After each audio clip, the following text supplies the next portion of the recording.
How we doing, everyone? Welcome back to the Richie Hicks Jr. Sports Podcast. I am Richie, and I am riding solo today. Tried to get a show out to you guys yesterday, but we had a couple of last-minute issues. But definitely wanted to speak on some of the topics we were planning on talking about last evening. First and foremost, I want to start out in Queens with the New York Mets. A really big series win for the season over the Los Angeles Dodgers. The Dodgers, even after losing to the Mets, still seem to be the consensus pick to win the World Series. But I believe the Mets took a huge step in not only certifying that they are more than likely at this moment the best team in New York, and that they've kind of taken over the city in that regard as the team that probably has the best chance to win a championship as of today. I also think it was a huge morale boost. Jacob deGrom just pitched phenomenally during that series. And it looks like the 1-2 punch of Scherzer and deGrom are really taking that next step. Adam Ottavino has stepped up. He's a former Yankee, so in a way we're a little salty about that, to just be honest. But I think what's most impressive with what the Mets have been able to do lately is that they've been able to win without Pete Alonso playing his best baseball. I think it speaks volumes on the team.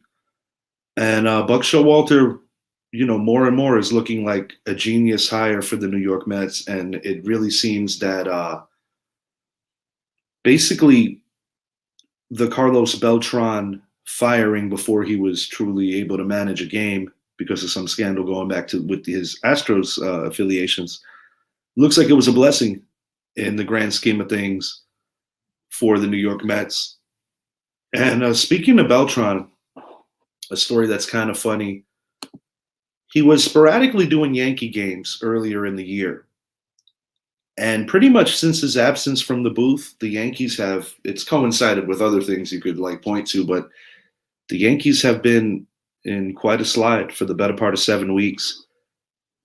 They've only won one series in the past few weeks, and that was actually against the Mets.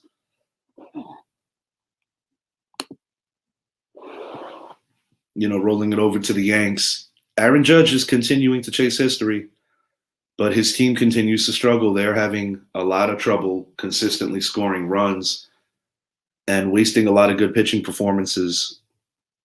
Garrett Cole made one bad pitch to Shohei Ohtani. Yankees lose the series. And just up to this point, have had a really crummy road trip. After winning Game 3 and 4 of the Subway Series and sweeping the Mets at home, it looked like the Yankees were possibly going to get out of this funk that they've been in. And unfortunately, it just seems that there's no consistency. I don't really believe in blaming things on injuries because everybody has injuries at this juncture of the season. I just think that the Yankees have honestly lost their way. And speaking of injuries, Anthony Rizzo more than likely will be missing the series starting in Tampa. It's an all-important series for the Yankees. Rays are within 6. Yankees have to win this series or else it's kind of time to sound the alarm. But as far as Judge goes, he's got the better part of a month to tie or possibly break the Yankees home run record by Roger Maris, guy who's actually posted up behind me next to Mickey Mantle from the 1961 season. All I can say is based on other guys in the past that have chased home run records, it becomes harder as less days in the season come and as these players get closer to breaking records because of the fact that nobody wants to be the pitcher that gives up the home run and be linked to that play for the remainder of days in terms of history.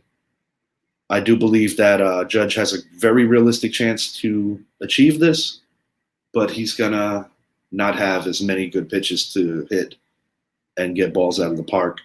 More importantly, and I'm sure Judge would share my sentiments, the Yankees just have to start playing better and winning some series. They're going into Tampa tonight playing the Red Hot Rays. St. Pete to be exact. Tonight's first game matchup is Domingo Germán pitching for the Yankees. He's going up against Springs, who's having an excellent season.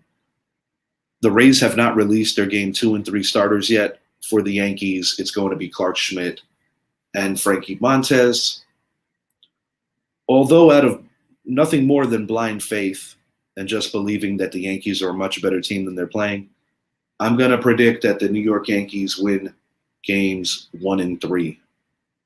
And I do think they're going to take this series and be able to be all right. I mean, given the Yankees' incredible start and then their just plight, for the last 2 months, it's looking horrible. I was doing the math, and I believe if the Yankees are capable of winning anywhere between 12 to 14 more games for the remainder of the year, they should win the division, although it's definitely nothing to feel too great about given how great they started the year. And quite frankly, they can be knocked out of the playoffs early. It is a very distinct possibility. Speaking of knockouts and getting punched around, Mike Tyson's new series kind of being KO'd by the critics. Tyson had no direct link to overseeing this project. And while I must admit that I've always been a big fan of Mike Tyson, so anything that has to do with him, I always kind of just want to watch it and see its worth. I must admit that the very poor reviews definitely has kind of changed my perception and excitement about even watching this. The series premiered on Hulu on August 25th. And one thing that I've seen from whenever you have shows or movies based on iconic figures, if the right influence of family members, whether they be the famous icon is deceased, or if it's just something where they're not able to get directly, power and influence over the shows or the movies, I just find that a lot of times it's a lot of waste. I think you could say that about the John Gotti pick with John Travolta. I believe Armand Assad back in the 90s did a much better job in terms, the movie was better. I feel that when I watched the Gotti movie, there was nothing that happened that really I didn't already know.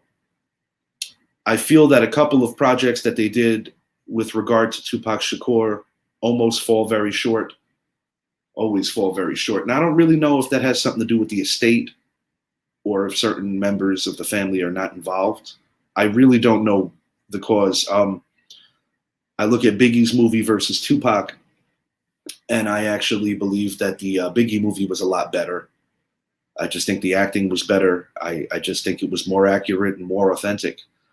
And I do hope in time that they do deliver a Tupac movie that has the true authenticity that catches, all aspects of him, because I feel that posthumously, he deserves that. I think they did a much better job with the Biggie movie, and in that regard, his legacy is carried on well. Prior to the pandemic, they were going to do, I think it was called Escape from UNMC, whatever the hospital in Vegas was where Tupac perished.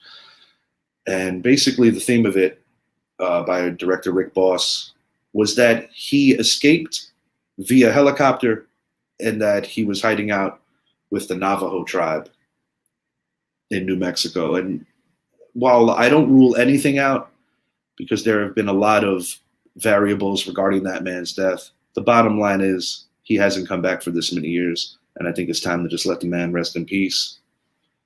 Reason I even brought up this Tyson show is because I wanted to bring to your guys' attention that we're going to be doing kind of like a tournament-style movie knockout rounds with me, Idris, Brett, Zappy, and other guests, and we're going to really be, in addition to all our football coverage coming up soon, and our rundown of October baseball with the pennant race heating up, we're also going to be diving into a lot of movies. This is something that we've wanted to do for a while. And I'm going to give you my top 5 boxing movies. Raging Bull with Robert De Niro and Joe Pesci. The original Rocky with Talia Shire, of course, Sylvester Stallone, and Carl Weathers. Ali. Obviously, Will Smith really just captured that role and did a great job. Jamie Foxx was also pretty awesome in that movie. The Fighter with Christian Bale and Mark Wahlberg, which chronicled the life of Mickey Ward and the original Creed, which is kind of like an extension of the Rocky series with Michael B. Jordan. They are now actually writing off Rocky Balboa from the franchise, the Creed franchise, which is going into Creed 3, which I believe, if I'm not mistaken, is either dropping in November or December of this year. I kind of was skeptical when they started the Creed series. I didn't think it was going to have the same magic as Rocky. Sylvester Stallone was a huge key in both of the first two movies, but my understanding is that they want Creed to kind of stand on its own too, as its own movie franchise. So I do hope that they're able to continue the quality of the first two, because it's a really cool boxing series. What I liked about The Fighter is that it really showed the behind the scenes life of Mickey Ward, his troubled brother, and just really the grittiness of the family. And similar to Raging Bull with Robert De Niro, I think it shows that the life of a boxer isn't always all that glorious, and there's a lot of struggles that go on behind the scenes. You know, when people see, the championship belts, things of that nature, I think they lose sight of the fact that a lot of these people have really hard lives, and as quick as it comes is also as quick as it goes. The original Rocky was loosely actually supposed to be based on Chuck Wepner, who famously knocked down Muhammad Ali. He didn't win the fight. That was his claim to fame. But similar to the Rocky character, he was an incredible long shot. You can make an argument that of all five of these movies, Ali may very well be the best. It's really a toss-up. These are all great movies. What I loved about the Ali movie is that I think, in addition to going into the career of Muhammad Ali and just the times and so many things that that man lived through and stood for, whether it be making a decision to not serve in the Vietnam War, doing jail time because of what he believed in, converting to the Muslim faith, his dealings with Malcolm X. It was awesome. I feel that movie really captured the person that Muhammad Ali was. And I think Will Smith, while he might not be the most popular person on the planet now in Hollywood, I don't think anyone else could have delivered that role better than Will Smith. So yeah, I'm looking forward to getting into a lot of these movie topics. We're going to be hitting on that in the near future. So I look forward to bringing that to all of you. Spoke on the Mets. Unless they're sleepwalking, they should be able to handle the Nationals no problem. Yankees and Rays is going to have a playoff atmosphere out in St. Pete. And I'm not going to lie, if I didn't have my fantasy draft early in the morning, I was strongly considering just taking a ride out there tonight and checking out the game. Maybe I'll change my mind and maybe I'll go. I guess we'll just play that by ear. I love watching Yankees baseball, and I'm never above just kind of grabbing a seat and just kind of going solo. I do enjoy watching, playoff baseball or stuff leading up to playoff baseball, and that's exactly what is going down in the MLB right now. I also wanted to speak on Donovan Mitchell, who recently was traded to the Cleveland Cavaliers. For quite some time, general manager Danny Ainge was kind of dangling Mitchell over the Knicks. As a Knicks fan, I'm happy that the Knicks did not make the deal, although I think Mitchell would have made us a better team right away. I was actually upset when I found out that the Knicks offered R.J. Barrett. I don't think that's a player that you want to part from, move on from. I think the Knicks, for the first time in a long time, are actually doing things the right way, where they're actually trying to move forward in the better way of building a team, which is through the youth movement and not jumping and ruining their future for the next hot name. Donovan Mitchell is a great basketball player, and I'm not saying he wouldn't be great for the Knicks. Looks like Utah has really set themselves up for the future, acquiring a ton of draft picks. And I think the Cleveland Cavaliers in the Eastern Conference actually could be a factor. And you've, of course, got to consider that Philadelphia is still a very good team, and they should be in the mix, as well as the defending Eastern Conference champion Boston Celtics and the Miami Heat. The offseason in Brooklyn was very tumultuous. But having said that, they're still a talented team, and you got to figure them to be in the top 5 in that conference, barring injuries. And I would assume that the New York Knicks are also going to be in that mix, anywhere between 6 and 4. So the Eastern Conference is going to be a lot more competitive, I believe. I don't think the gap from 1 to 8 is going to feel as wide. But I still believe that the best teams play out west, and we'll see how that plays out. I didn't even mention the Milwaukee Bucks. Giannis, possibly the best player in the world. So it's going to be interesting. LeBron James is aging. His son may be entering the NBA in a few years. He recently signed, a short-term extension with the Lakers. So that's something over the next few years that I'm sure most of us are going to want to keep our eyes on and see how that all plays out. Until next time, I am Richie. I do my best here when I'm by myself, but definitely wanted to speak on some of these topics. I know that it doesn't necessarily have the same punch when we got the whole crew with us, but I appreciate you guys listening, and I look forward to getting back this weekend with some of my guys, and we're going to hit on some new topics. Look forward to seeing you guys then. Enjoy your fantasy drafts, guys. If you haven't, check out the detailed work that Idris and I did on upcoming fantasy drafts. And I intend on doing possibly another fantasy show as early as tomorrow. Brett's going to be here hanging with me, drafting for my late father's league, Cheddar and the Sun. And we might be going live on that and kind of keeping you abreast of who we picked and how we did and who's the person to make fun of that picked Des Bryant in round 6. Just kidding. Des Bryant is no longer active. Until next time, I am Richie. Thank you for watching.